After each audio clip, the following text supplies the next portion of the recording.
What's up, fight fans? Jordan Kurtz here with the MMA plug presented to you by Mile High Sports. We are coming to you today with a special pre-Christmas drop here. It's going to be a little bit early than we're normally accustomed to, but we definitely wanted to give you some content before we hit the full swing of the holiday season.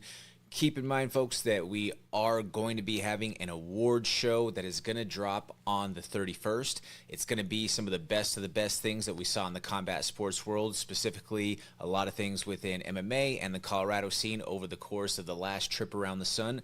Do you have any input on what you think should be some of the award winners out there or anybody who should be getting some hardware? Go ahead and drop a follow.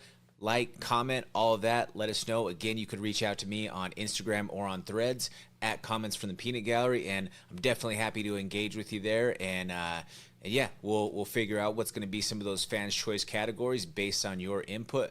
Also, just started up the TikTok side of things. You can give me a follow at Peanut Gallery MMA on TikTok as well, doing some lives, sharing a lot of the MMA personality series out there. Would love to have you follow there and engage along in the process.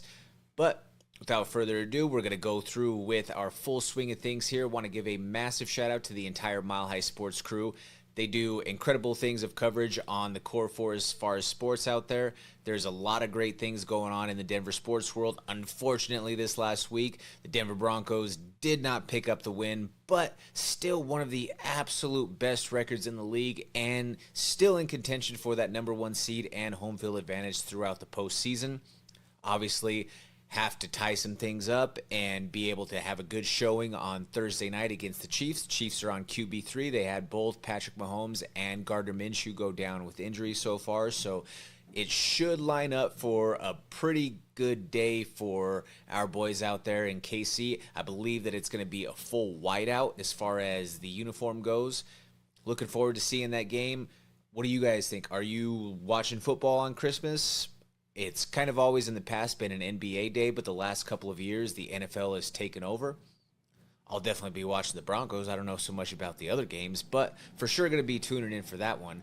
Want to give a shout out to my man Cody Rourke for all the incredible coverage that he's done for the Broncos this season. Great stuff. You guys should definitely check him out there. The Nuggets are doing well. They're one of the best teams in the Western Conference. There was just a full fan engagement event for, I believe it's like 361 or whatever their brand is, but Aaron Gordon and Nikola Jokic, they both are represented by the same company or both have the same shoe deal. They asked, or my buddies with Denver Foos were out there for the release, and they asked them, who has the more colorways or who has the more interesting options out there between the two of you? And Joker just completely started busting out laughing, and Aaron Gordon just kind of had a facepalm sort of look. It's like, yeah, they had to build a custom shoe rack in the locker room apparently for Aaron Gordon because he has so many different colorways. And he basically says that, he follows that kind of primetime, that Neon Dion sort of philosophy. If you look good, you feel good, you feel good, you play good. He says, once I see what the jerseys are that we're wearing for the night and then pick my color coordination off of that and so on and so forth. And then Jokic, in typical Jokic fashion, he said, I wear the same shoe for the entire time of a winning streak. So I guess he wears the same shoe, same colorway for as long as they're winning, and then if they drop one, well, then he switches it up and then carries that one all the way through. He said, hopefully by the end of the year, I've only worn, maybe a dozen or less shoes because we've just gone on long win streaks. Great answer from the Joker on that one. Avalanche tearing up the scene. It's still overall, again, I know that we're in larger Broncos town and the spirits are a little bit down after last week dropping one to the Jags, but Liam Cohen has done a great job with the Jags. He's already at this point, just to show what his numbers have done for the Jaguars, he's the fifth winningest coach in their franchise history at this point. So they did lose to a team who is doing well, but obviously losing is never fun. Hopefully it's a situation where they just look at it and say, yeah, we kind of got a little bit high on ourselves. Can't do that. Got to get back to the basics. Got to get back to what put us in that position in the first place. Those early meetings, those extra film sessions, the treatment work, the recovery work, all of that. Got to get right for this last couple of game stretch so you could lock up that home field advantage during the postseason run. All that to be said, please follow Mile High Sports wherever possible. Hit that like, share, and subscribe button for them all across the board. Your support is greatly appreciated in that process. Moving along to our next bit of business, we're going to go through the weekend recap. Now, over the weekend, we had our final show of the year for Colorado Combat Club that went down at the Stampede. It was a full slate of action, 16 fights that we packed in there. The crowd was electric. It was an amazing atmosphere out there. Multiple pro fights. We had one Muay Thai bout in the cage. It was awesome. If we're taking a look, running down the board, we had a main event between Xavier Vasquez and Josh Mercado, two of the guests that we had on the program last week that we did some pre-fight interviews with. That was a clacker of a fight that went a round and a half in the process. Josh Mercado, he put up a valiant effort, took the fight on short notice, coming up here to Colorado, up at the high altitude. But Xavier Vasquez definitely went out there, and he was a man possessed from the beginning. You knew what his game plan was, and it took him a round and a half to get to that point, but he ends up sealing the deal with a TKO in the second round. We had Justin Gaethje and Coach Luke Cladillo, Gladiators Unleashed. Check out that podcast. Awesome stuff that they do out there. Cool to have those big guys right there cage side watching our show. And I know that it was even more elating for them to see one of their own, one of their teammates, one of their training partners, someone who also shared those UNC wrestling mats, get that big victory here in front of the home crowd. And Xavier certainly brought a crowd with him in the process. In the next bout, you had Mario Suazo and Alex Rego. That was a fight where it was a split decision. I think that you could also argue the case that it could have very well been a draw. If you're going to give Mario the first and third round, absolutely no contention to that. The first round was really close. You could have potentially given it to Rigo too, but that's a totally different discussion. If you're giving Mario 1 and 3, by the way that they give out 10-8s in this modern day of MMA, it would have been understandable that they gave Rego a 10-8 round in that second round. He pretty much had the back control, was threatening chokes, and was doing damage for 4 minutes and like 18 seconds of that round. So by all conventional measures of what we've seen typically of the last couple of years with 10-8s, it's not out of the woodwork or out of the realm of possibility to where we could have seen one there. But that's not what happened. It was our fight of the night, so congratulations to both of those guys in the process. Then the next fight, we had Juan Rosales and Jay Ponder. Juan Rosales pulled off the finish, got the victory there in that fight. You know, it was a big bounce back for Juan. It was a fight that both of those guys needed to get themselves back in the winner's circle. Jay Ponder is a guy who does have some skill and ability. His record isn't completely reflective of that. I talked to him after the fight, and he said, man, he just needs to find a home and find some consistency within his training. I definitely agree with that. He's fought some tough guys in the process, and there's been times where he's had some success and has had some moments where he could have capitalized, but Juan Rosales, being a fundamentally sound fighter who has a good support system around him, who has been training with Coach Jake and the Genesis crew, which Genesis, by the way, and their affiliates, they went 10-0 on the day, so I got to give a shout-out to them as well. But Juan was able to go out there, look like a calculated and disciplined fighter, and picks up that finished victory in that fight. The next matchup, we had another Genesis affiliate, also largely out of the sub-pounds. That is Tommy Lozano. Tommy Lozano took on London Thomas.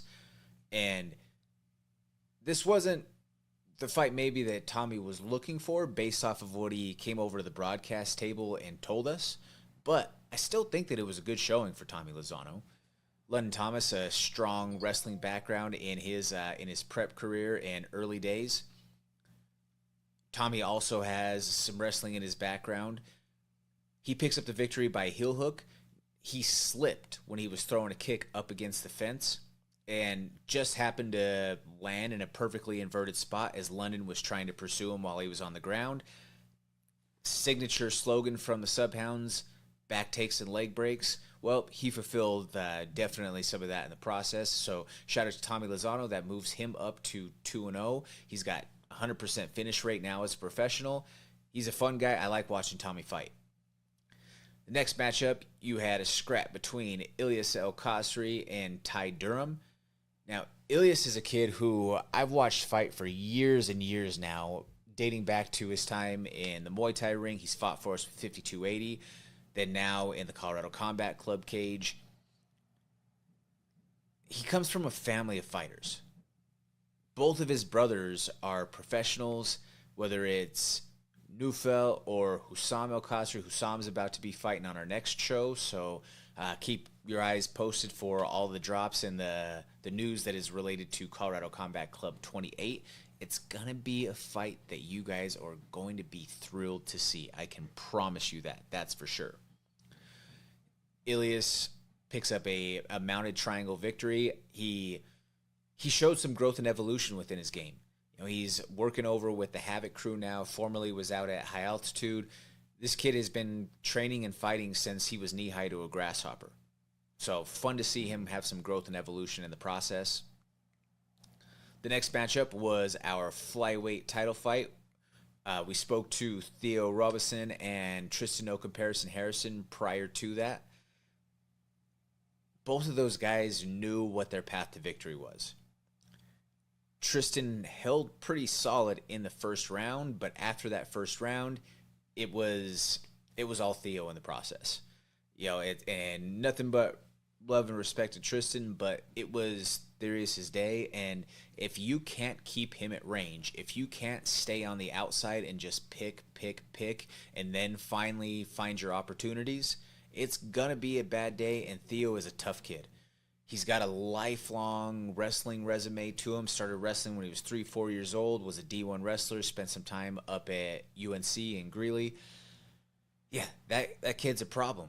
He's certainly got some growth and evolution to still have as his game grows forward. I believe he has a title fight lined up for the Battle MMA show in March, so he's looking to pick up a second strap in the process.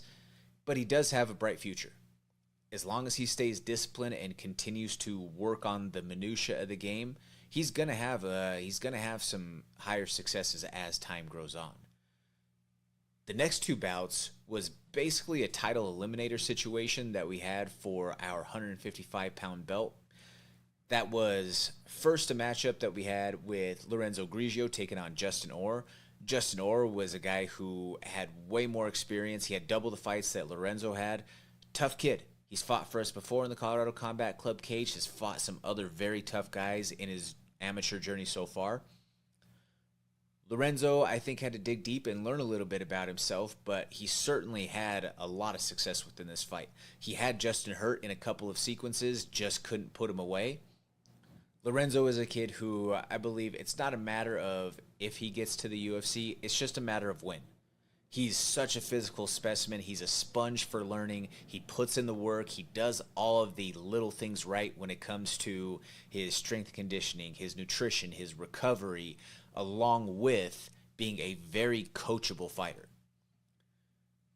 Next fight, you had Kyra Dial taking on Katie Shermer.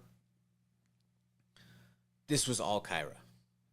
Kyra went out there and imposed her will. She was determined from the very first bell until she got pulled off for the stoppage.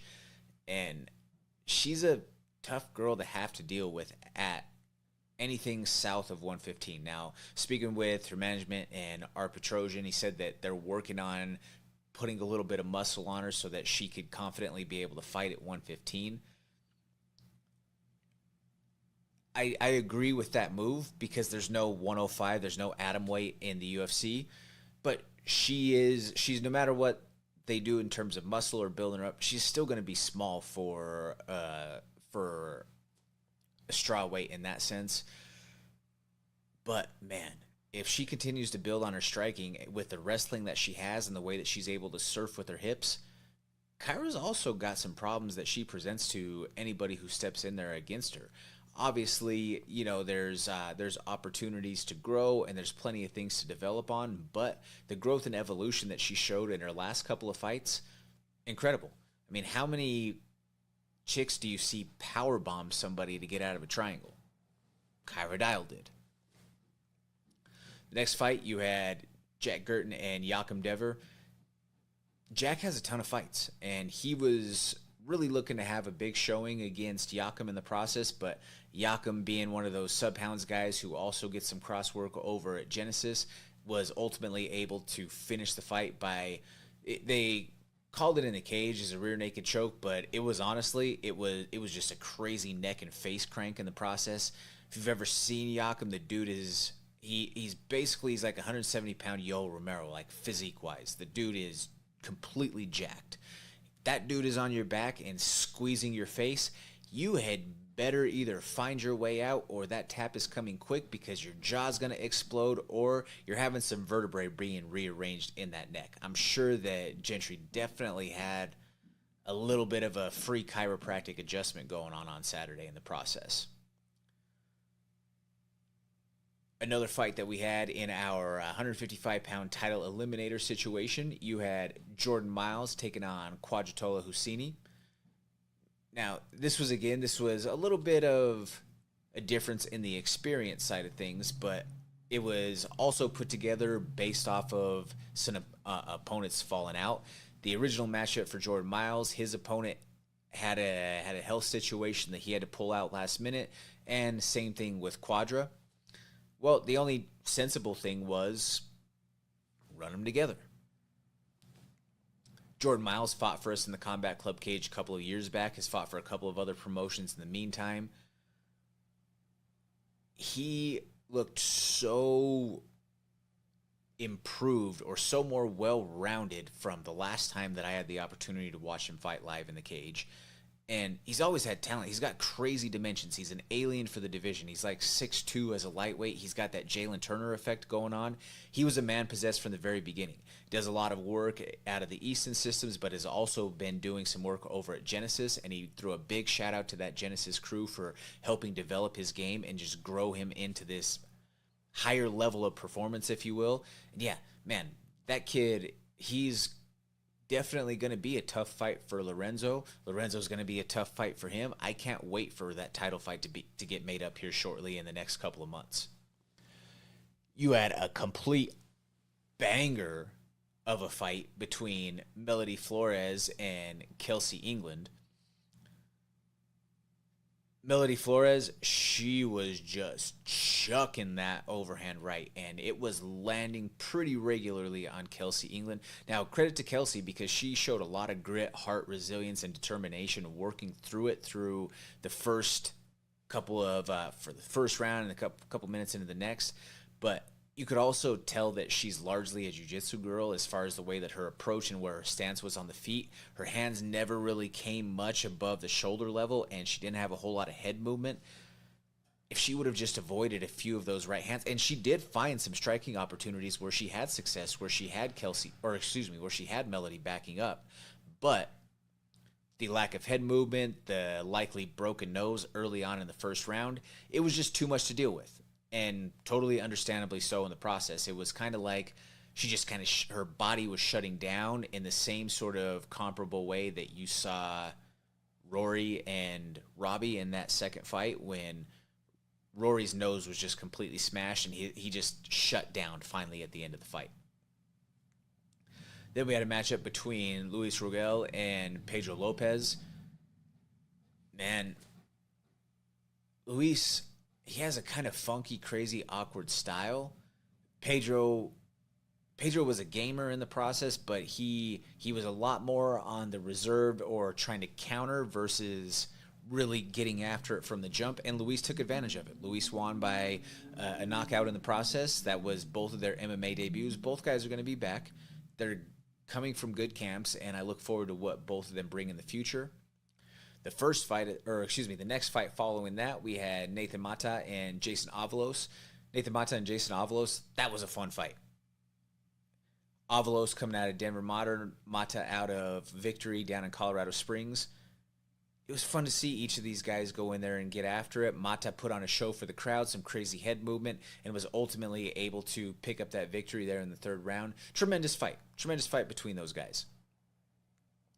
Abraham Sanchez picked up a big submission victory. He's another one of those guys out of the Genesis crew. Shout out to him in the process. Fun fight there.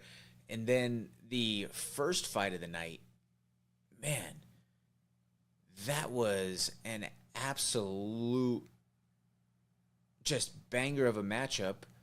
It goes all the way into the third. And the young man who doesn't who gets beat up a little bit in the first two rounds is taken down a few times. Alex Rodriguez had a very solid showing in the first two rounds, but he was shooting a takedown with his head low and on the outside. And our Petrosian and I on the broadcast said that that's a problematic approach. Earlier on in the fight, he was doing it up against the fence, so there wasn't as much room for his opponent to work. However, in the third round, when he shoots that same takedown, Navarez of Zingano's BJJ, he made the adjustment and secures the win by guillotine. I mean, it was a come-from-behind victory. He absolutely needed to have a finish in that third and final round, and credit to him. He got it. So kudos to Navarez in the process, picking up the victory in the opening fight there at Colorado Combat Club 27. That wraps up the Colorado Combat Club portion. Moving into the rest of the weekend, we had a couple of other events that were going down. You had the Misfits boxing event. A lot of people, a lot of these, call them whatever that you want. People who hate Andrew Tate, they were screaming praises that Andrew Tate lost. I also commend Andrew Tate for going out there and putting himself in the fire, taking the test. Some people are saying it's a crazy fraud check. Well, I mean, he was 40, hasn't fought for a long time, so on and so forth. And, if you thought that he was ever a completely elite guy in terms of the world's top fighters out there, I think you were also wrong, but he does have a legit resume. He fought a guy who was significantly bigger, younger, more athletic, so on and so forth. I love what he said afterwards, though. He said, I'm okay with losing. I wouldn't be okay with having the regret of not trying. There's a lot of stuff that people could say is problematic, whatever, blah, blah, blah, about what Top G puts out there or says. I get it. I understand what your criticisms are. But there's also a lot of good messages that he puts out there and a lot of stuff along those lines that he didn't shy away from it. He didn't shy away from the loss. He didn't duck the cameras. He didn't have some little bitch-ass response where he's just tucking tail and running or pulling the way that Ronda went. No, he stood, he faced the music, faced the media, and said, yeah, I lost. He beat me. Are there some things that I could have done better, maybe with my conditioning to not get tired or so on and so forth? I am a little bit older. Yeah, but again, I'm okay with losing. I'm not okay with living with the regret of not trying. I think that's commendable within its own sense, but the real star or the real feel-good moment from that card, Tony Ferguson, man. El Kukui picks up a big victory. He's now doing at least some solid work in the boxing world. He said it leading into the card. He's never going to retire. He's a lifelong competitor, and he's not walking away. That's just who Tony Ferguson is. Tony Ferguson was an entry that was just put out yesterday in our MMA personality series. So if you follow me on TikTok, YouTube, or Instagram, on TikTok, it's Peanut Gallery MMA. YouTube and Instagram, comments from the Peanut Gallery. You could check out that MMA personality video as it relates to Tony Ferguson. Hey, he's going to ankle pick life. That's just Tony Ferguson. He's going to keep on plugging and keep on moving out there in the process. Then let's talk about for a minute the Anthony Joshua and Jake Paul fight.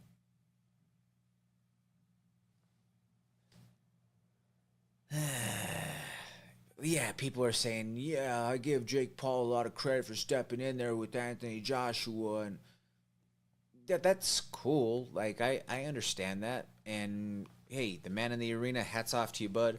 But he had 88 million reasons to do so. He made a lot of money in the process. what prize fighter would not step into the arena for damn near $90 million, no matter who it was against? He did what fighters do. I also think that there's some skeptical hippo eyes with certain ways of that fight.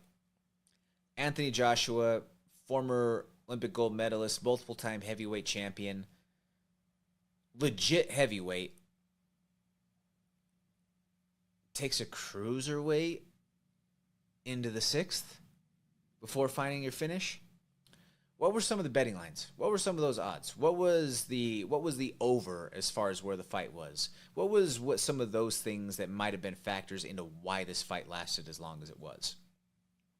Why in the first couple rounds were there really nothing but a jab or more straights and power shots thrown from Anthony Joshua? Why was Anthony Joshua playing chase versus cutting off the ring like you would normally see him do, or like you would normally see any trained fighter do? Why did Jake Paul get to the sixth round when he dispatched of Francis Ngannou in seconds, basically? Lots of things that you can point to and be like, man, I don't know about this. Especially when you're a little bit more keen to the eye or knowing what you're seeing out there as far as the tactical approach to the pugilistic science. A little bit of skeptical hippo eyes in the process there. What do you guys think? You could let me know, though. Hit me up online and let me know your thoughts on that. The other big win of that night to me, also Jake Paul. One thing that you can't say, or one thing that can't be faked, is he did get his jaw busted. He did get his jaw broken. In two places. It's wired shut now. He's got some titanium hardware now in his face. I still don't know that he was completely concussed or out with that final shot. Because as soon as he gets cracked, he looks over to his brother and says, "Ooh, that was a good one." If you're concussed or you've really had your bell rung and you've been knocked out, you don't have the brain capacity to do that typically. So, yeah, again, I don't know how much Anthony Joshua was pulling on some of those shots or what the case might have been there. Anderson Silva, though, big win on the card. Anderson Silva picks up a knockout victory over Tyron Woodley. Since Tyron Woodley came out with the "I'll Beat Your Ass" song, he has not beat anybody's ass. He's gotten his ass beaten pretty much, if we're being completely honest. I think the other winner in that fight, along with Anderson Silva, is Dude Wipes. And I say that simply because the brand placement or the sponsor placement on the trunks of Woodley for Dude Wipes was right across the butt cheeks. He's went face down, ass up in a couple of these boxing fights, whether it was the Jake Paul fight or here in the Anderson Silva fight, and what's the first thing that you see? Dude Wipes. So whoever paid for that product placement or paid for that sponsor placement on his trunks, they deserve a raise from Dude Wipes. Straight up. Great product placement for them. Then just recapping one of the bouts from RAF4 that happened over the weekend. Pat Downey, PD3, he took on Yoel Romero. Yoel Romero blanked him in that effort. I do think that there was a couple of the scoring sequences that I don't necessarily agree with. I think that Pat Downey didn't concede or didn't give up some of the points that were shown. But such is life and things keep moving along. I believe that they made the announcement that the Yoel Romero and Bo Nickel matchup has been rebooked for the next RAF event.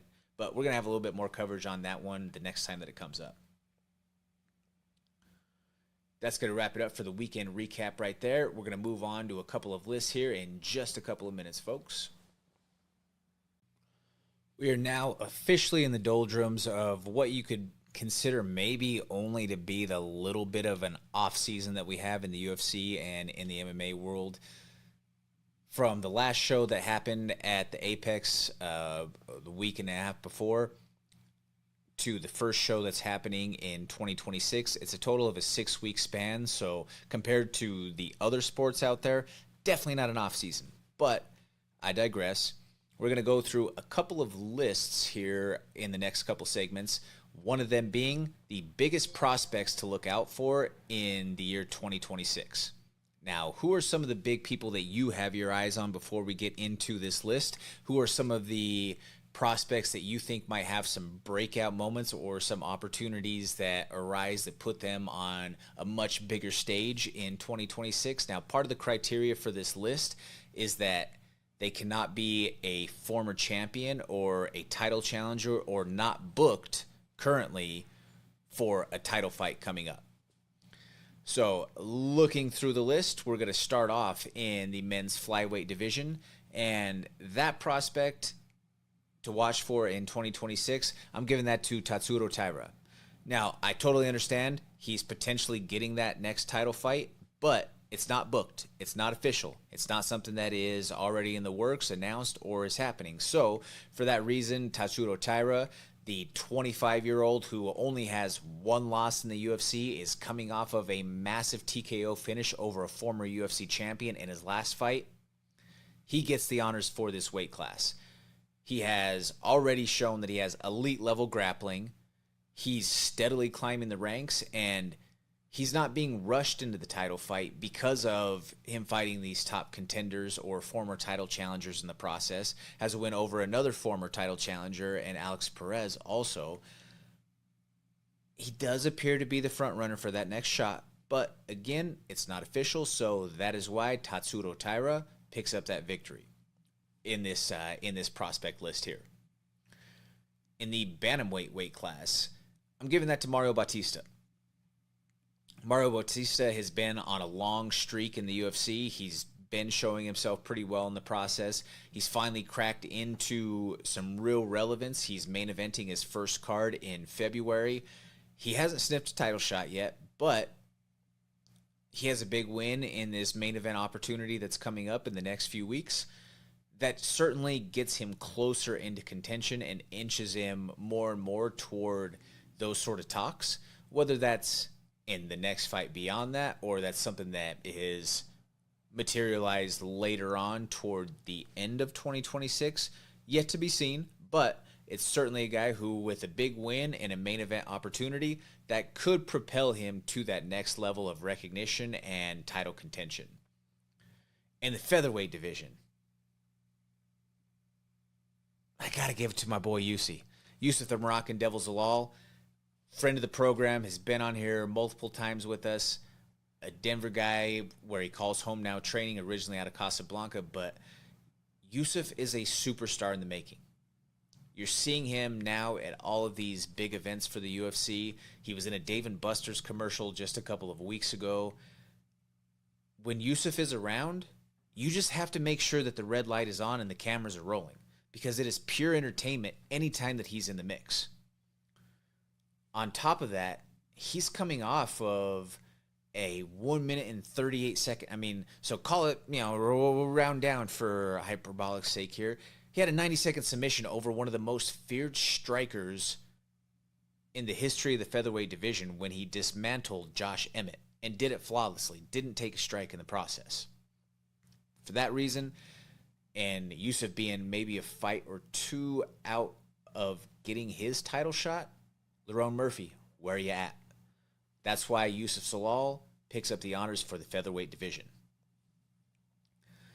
In the lightweight ranks, this is a guy who I've kind of, turned a nose to or scoffed at a couple of times, but he just keeps on going out there and showing ways to victory and showing that he has the will to win. He really is a soldier of God in his process. He's someone who goes to battle each and every time. He was a former French military man, and that goes to Benoit Saint-Denis.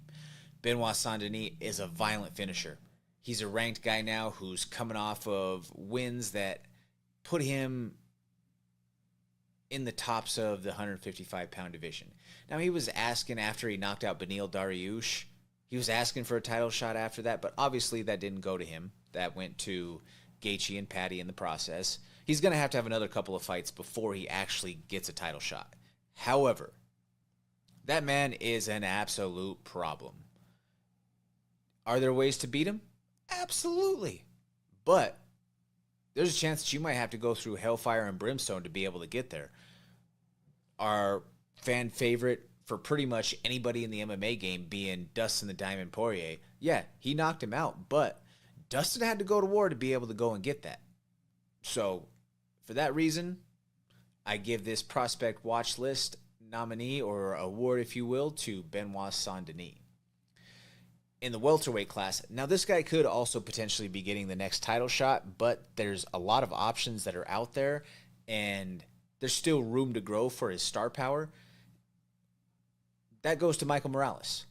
Michael Morales being the undefeated 26-year-old who just dismantled Sean Brady, who was a guy who was thought to be the potential next title contender. That throws him right up there in the mix. You know, you have multiple guys who are vying for that title shot at 170 pounds, whether it is Kamaru Usman, the former champion, getting another shot and being able to go up against Islam Makhachev. You have Michael Morales, as mentioned. There's Ian Gary that's out there. And then Carlos Prates has came out and had a bounce back from his fight that he lost to Ian Gary. And then, depending on whenever he's back from injury and all of the adversity that he's faced on the outside of the cage, there's still Shavkat Rakhmonov in the process. So there's a lot of options that are out there. Morales, I don't think that you're wrong if you have him fight a title eliminator bout prior to getting the title shot, just because there is still room to grow for his star power. He is still relatively unknown for the casual fan base or the masses outside of the hardcore fans. He's into some interesting things. We'll just leave it at that. But he can fight. That dude is well-rounded. He's good everywhere. He could finish on the feet. He could finish on the mat. And you don't want that guy on your back. Let's just say that. Anthony Fluffy Hernandez gets the nod for the middleweight division. I'm really high on Fluffy. I like Anthony Fluffy Hernandez. I mean, his style, his approach. He doesn't even really watch a whole ton of fight or follow a whole lot of the sport outside of what he does directly or what his teammates do. He's just like, hey, I just love to go in and hurt people. My coaches tell me what the game plan is. They tell me don't mess it up in terms of training too hard in the training room or breaking your toys there or breaking yourself in the process. Let's just get you to fight night and everything is going to take care of itself. He's shown that he has some really high-level wrestling, and the pace that he puts on his opponents breaks them. That's one of the best things that he has is he has weaponized cardio. And the nickname is a little bit deceiving now at this stage, being that he's no longer truly Fluffy, but in the earlier stages of his career, he was a little bit more doughboy. But now he's gotten a lot of that aspect dialed in as far as the nutrition, the strength and conditioning, and then to put the pace on guys again, as mentioned like he does, well, yeah, you're going to eventually shed some of that baby fat there in the process. He hasn't reached title contender status, but he's in the top ranks of the division. He is going to be fighting a former champion next in a main event opportunity. This is now a couple of main events that he's had the opportunity to fight in. He takes on Sean Strickland on February 21st. That's a fight that I think all eyes should be on in the process. Going to be a really good matchup. Two guys who have contrasting styles. Fluffy likes to really put the pressure on and try to wrestle you, whereas Sean likes to strike. Sean can wrestle. Straight up. Sean is a way better wrestler than he gets credit for. But I don't know if he's going to be able to stop the pressure that Fluffy's going to bring to him in that fight. In the light heavyweight division, for me, it was kind of a toss-up. There was a couple of guys that I thought were potentially contenders for this nod or for these honors. One of them was Carlos Ulberg, but I do also think that Ulberg is a little bit limited. He's largely purely just a striker. The other guy that I want to throw out there just because I think he has a chance to have more of maybe a breakout year and announce his name or have some more recognition go over the course of the next year. And that goes to Azamat Murzakanov. Azamat Murzakanov still undefeated. Yes, he did have a USADA vacation at one point in time, but this dude he's a fire hydrant type of build. He's not big, but man, is he fast and is he explosive. he's on the fringe of the top ranks of the division and is inching closer there. It's tough for him to crack into those title contention talks with him still being rather relatively unknown. But if he keeps on fighting the way that he does, keeps on winning, period, he's going to get himself into those talks as it goes forward. And the dude looks like Gimli from Lord of the Rings. Put a battle helmet on him and an axe in his hand, you have an extra that sits right back there in Lord of the Rings. That's a body double. In the heavyweight division, there was a couple of guys that I could have thrown this out to, and it was a little bit of a toss-up between some of the newcomers that have announced their presence in the heavyweight division over 2025. But the one that I have to give the nod to for this is Walter Walker. Walter Walker is still a little bit raw. He does have a loss when he first came into the UFC, but in a really shallow division with the type of grappling that he has and with him being an athlete in the sense that he is, I think that he's got a chance to really continue to move toward the top of the division over the course of this next year. He's got 4 heel hook finishes in a row. So now at this point, to be in a spot where, well, you know what he's going to do, and he's still doing it, kudos to him. There's some guys that are asking for that fight with him, guys like Josh Hokett, another someone who I thought might be someone to put on this list, but I thought just ultimately in the end, a little bit premature for Hokett to be able to be in this consideration. But yeah, so Walter Walker, brother of Johnny Walker, he gets the nod for the heavyweight division. Moving along to the women's ranks, in the strawweight division, I'm going to give the nod to friend of the program in Lupi Godinez. Lupi does still have some raw aspects to her game, but she's getting better and better. She's fought some of the best that the division has to offer at this stage. She's putting in constant work in the wrestling room. Both of her sisters are either Olympian or world-level wrestlers in the process. So I think that as she grows forward, she has some definite issues that she can still work and present toward those top-ranked fighters, which, hey, she's even fought some of them in the process, fought champions, fought all of that. Lupi is just that type where she does not get full of herself. She continues to just work and work and work and gets better every single time. In the women's flyweight division, going to give that nod to Natalia Silva. Natalia Silva is still on the right side of 30. She's 28 years old. She's ranked in the top of the division. She's been on quite the run. She's beat former champions in the process.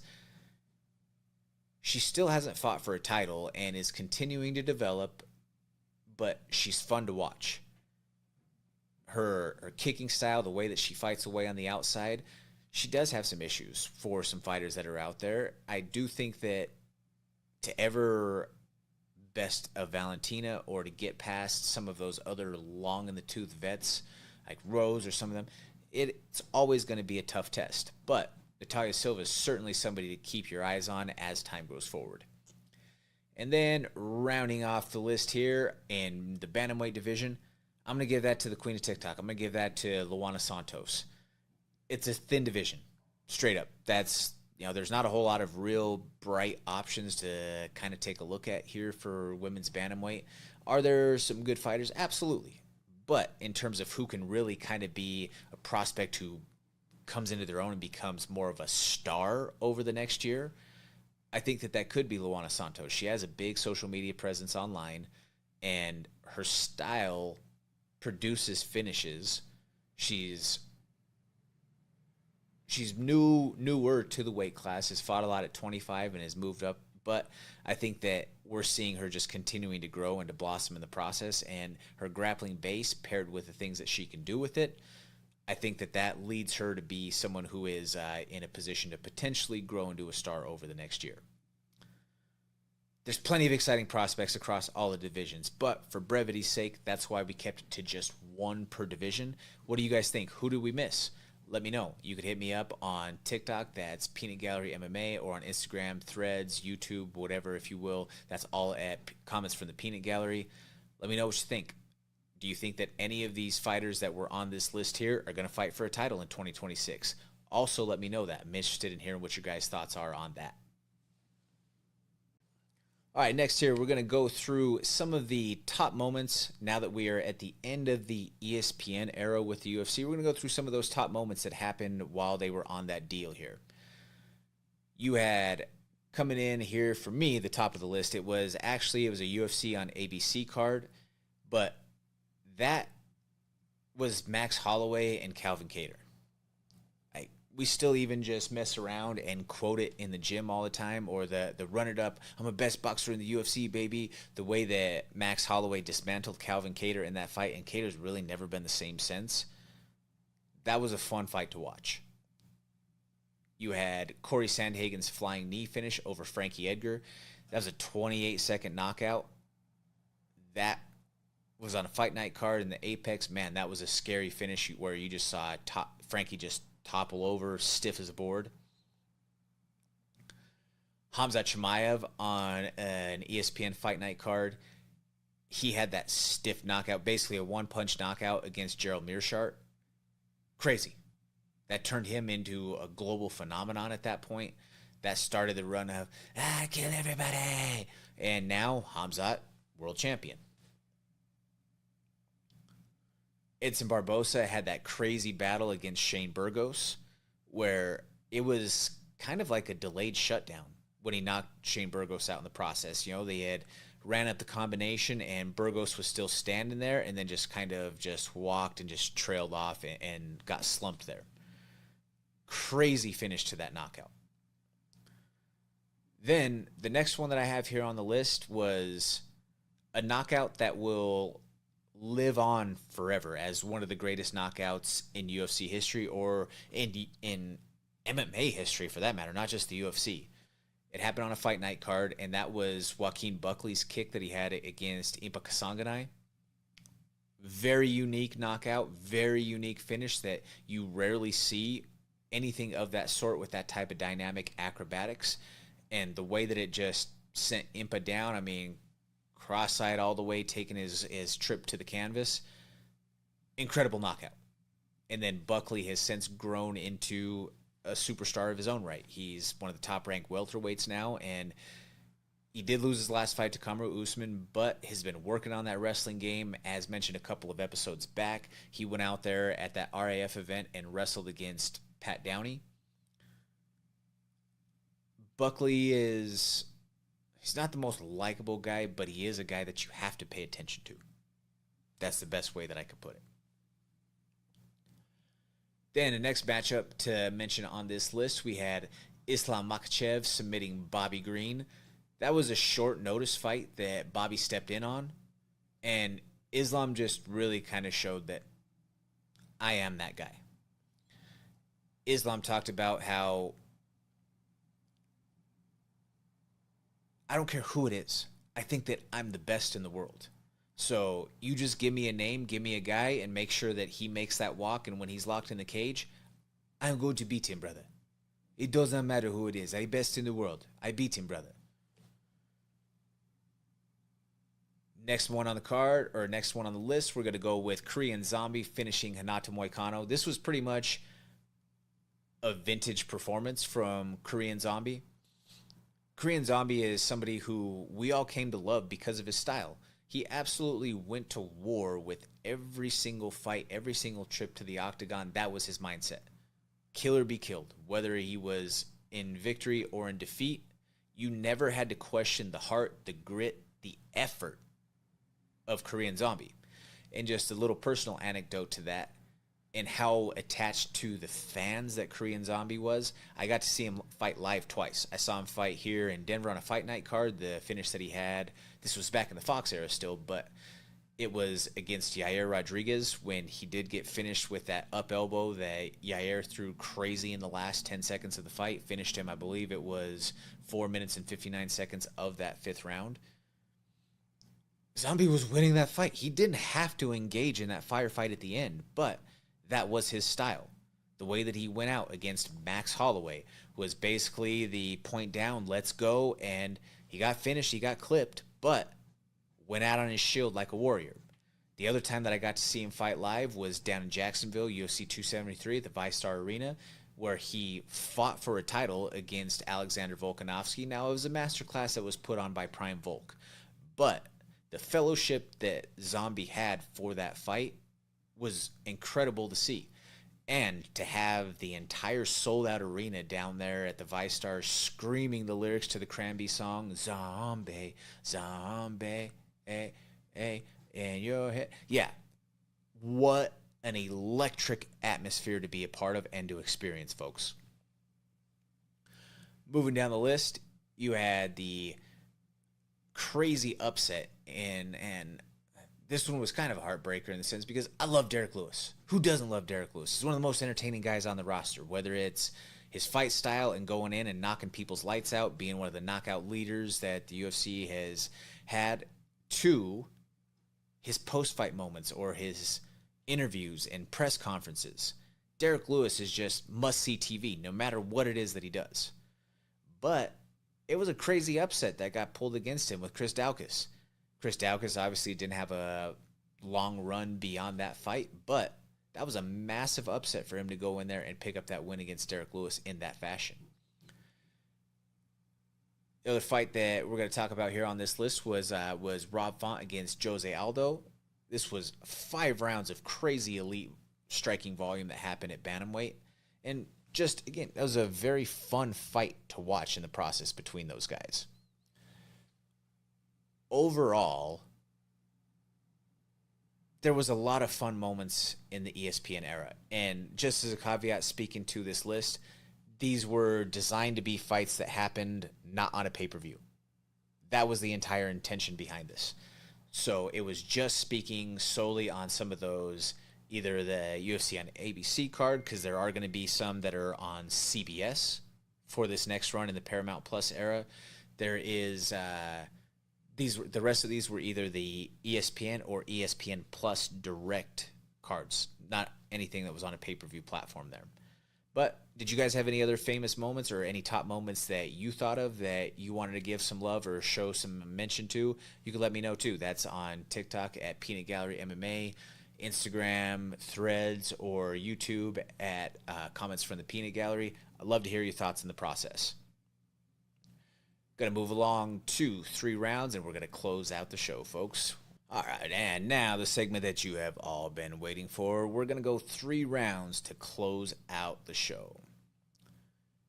Over the weekend, you saw at one of these boxing events, at the Paul Joshua fight, there was an altercation that happened in the walkway or leading out of the arena between a little pissant Jack Doherty, one of those streamers with the broccoli top who thinks he's a hard ass and absolutely is not. He decided to bump Andrei Arlovski. Arlovski said that he was just walking out. You know, he was walking in front of his wife and his kid in the process and some of their company that was there with them. And he gets bumped. And he just looks around like, hey, what's going on? And then the next thing he knows, he gets swung on by one of Jack's crew. Well, there was about 4 guys that were coming at the pit bull, and Andrei Arlovski didn't give up an inch. He was just mowing down everybody that was coming up to him. And notice the guy who started the entire thing, that little dweeb Jack Doherty. Oh, he's backing up and he's getting behind his security. And now he's saying, oh, well, he was the one who started it. Yeah, blame the young rich kid, blah, blah, blah. Well, you did start it, jackass. And then he's saying now he's putting out the challenge for his security guard to go fight Andrei Arlovski for what would be a bag that would be crazy big for all of them. How about you stop starting fires that you can't put out yourself? The only reason why Jack Doherty acts the way that he does is because the kid has made money off of streaming and has bread in his pocket to where he can go have these little minions who are yes men and his security guards fight his battles for him. Jack, how about you do something yourself? Because I guarantee you, you wouldn't have acted that way or you wouldn't have held that approach if it was just you without your entire crew around you. Because Andrei Arlovski would not even think twice of just destroying your life if you ever decided to actually engage in a physical confrontation with him. It would not be an issue. It would be quick.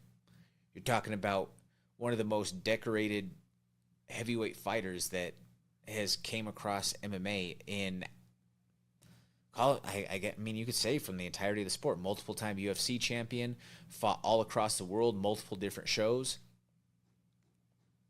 Yeah, you don't want problems with that guy. And still actively competing, mind you. Still was winning fights in the UFC into his 40s. Still now out there boxing, fighting some bare knuckle, all of that. Nah, you don't want problems with Andrei Arlovski. Still very much in very good shape. Round 2. This was breaking news that came out yesterday, and I'm a little bit surprised by it. In some ways, and in some ways maybe not so much.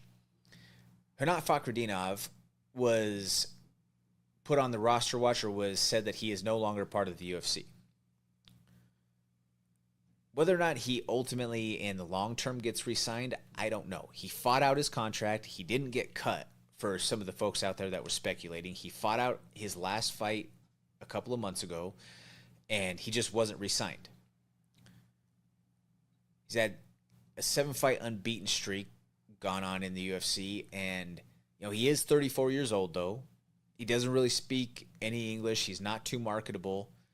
So that could largely be why they chose not to re-sign him, just based off of where he's at age-wise and what they think they might get on any sort of potential return. And then also from the Fakhretdinov side, him being a bigger star over in the Russian market or over there in that part of the world, maybe he had some better suitors, some better offers to go over there and fight for more money, where he has much more of a fellowship and a fan base. Could very well be the case. Don't know. There hasn't been a statement that I've seen from the Fakhretdinov crew or from his team at all. Also at that age, you still think that there's fight left on the clock, or still that there's time or more battles to be had. But what I also don't know is, what's the injury situation been like? How's the body feel in his mid-30s? Is this something where he's now maybe potentially walking away for good and is cool with that? I don't know. It's all stuff to be seen, I guess, as the future plays out. And then for the third and final round, we saw Carlos Prates and Yuri Prochazka training together over in the Czech Republic. Two guys who are elites of their divisions, Yuri being a former champion, and without being 0-2 against the current sitting champion, he'd probably be in line for the next title shot at 205. Carlos Prates, on the other hand, on the outside looking in, a title contention in the 170-pound division. Both elite martial artists. Both a ton of experience in the training room across different disciplines. Yuri just being the ninja warrior samurai that he is, always trying to learn, always trying to grow, always trying to evolve. He was also in our MMA personality series, so you can check that out on all the socials. There was a video of Yuri asking for Carlos to show him, like, what do you do best? Like, what is your best technique? What is your go-to? And then if you show me what some of your bread and butter are, the things that you do the best, then I will give some of my knowledge or the things that I work on and that I like doing the most. This brings a whole new meaning to, you show me yours, I'll show you mine. That wraps up the show for the week, though, folks. Keep in mind, next week we are going to be having that awards show dropping on January 31st. That is going to be the best of 2025. You can hit me up on socials and let me know what your thoughts for some of the awards, nominees, and categories are. That's Peanut Gallery MMA on TikTok, on Instagram and Threads, and YouTube. Comments from the Peanut Gallery. I would love to hear your input on that. Would definitely give some of you listeners and fans out there a shout out if you have some input there that's worthy of bringing in the mix. I'm Jordan Kurtz here with Mile High Sports. This is the MMA Plug presented to you by Mile High Sports. We'll see you next week.